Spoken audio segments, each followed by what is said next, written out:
پہلے جب یہ غربت میں زیادہ کمی ہو رہی تھی تو لوگ نان ایگریکلچر سیکٹر میں جا کے گئے, وہاں سے ان کو لیبر کی اپارچونیٹیز پیدا ہوئی, فیکٹریوں میں گئے. اب جو اس کی ورلڈ بینک کی فائنڈنگز ہیں, ہماری جو زیادہ لیبر اس کی جو کھپت ہو رہی ہے وہ کنسٹرکشن سائڈ میں ہو رہی ہے. اب کنسٹرکشن کے اندر آپ کو پتہ ہے لو ویجز ہوتے ہیں, آن این ایوریج 1400-1500 روپے پر ڈے کے اوپر ایک مزدور کام کر رہا ہے, 2000 کے اوپر سیمی اسکل کا جو ایک ہے وہ اس کے جو لیبر ہے وہ کام کر رہی ہوتی ہے. تو which is not a good figure کہ کسی کے لیے ڈیلی کی جو اس کی نیڈز ہیں وہ پوری کرے.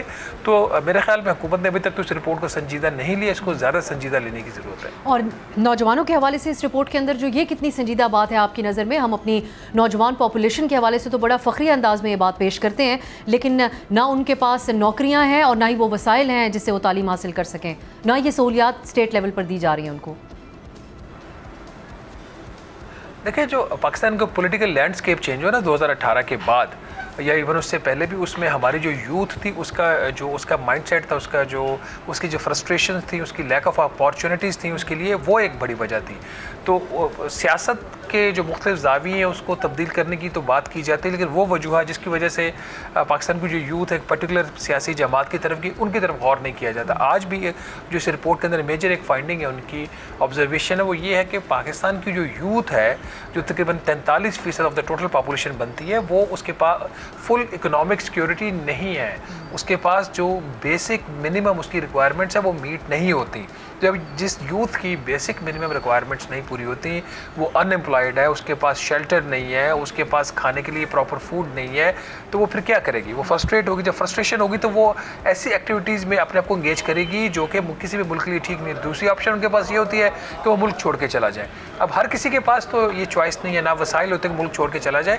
تو اوور آل اگر دیکھا جائے اس چیز کو زیادہ سنجیدگی سے لینے کی ضرورت ہے. یوتھ جو ہے جو کسی بھی کنٹری کا بیک بون ہوتی ہے, آپ دیکھیں جو ایجڈ پاپولیشن جن کنٹریز کے اندر ان کے سیریس ایشوز آ رہے ہیں, وہ اب لیبر کو امپورٹ کر رہے ہیں بجائے کہ وہ لیبر کو ایکسپورٹ کرے. پاکستان ابھی بھی اس کیٹیگری میں جہاں پہ لیبر ایکسپورٹ کر رہا ہے. تو اگر یہ ٹرینڈ جاری رہا, ہماری نہ صرف یوتھ جو کہ اس وقت اس کے ایشوز ہیں, اگر ہماری اس کے اندر بھی جو ہماری کریم ہے یوتھ کے, اور ملک چھوڑ کے جانا شروع ہو گئی, جو کہ جانا شروع ہو چکی ہے, اور یہ جو ایک سپیڈ اس میں آ جاتی ہے ان کے مائگریشن میں, تو ہمیں ریمیٹنس تو آ رہے ہیں, لیکن اس کے ساتھ یہ بھی دیکھیں کہ پاکستان میں ٹیلنٹ ختم ہو رہا ہے. روپیہ تو آ رہا ہے, ٹیلنٹ نہیں رہے گا, تو پھر اس روپے کا جو لوگوں کی نیڈز پوری کر رہا ہے اس سے زیادہ اس کا فائدہ نہیں ہوگا.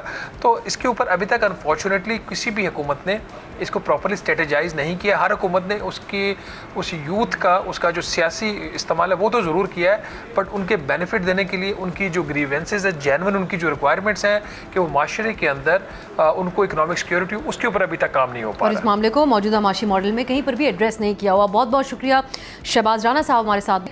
ناظرین آج کے لیے اجازت دیجیے, خدا حافظ.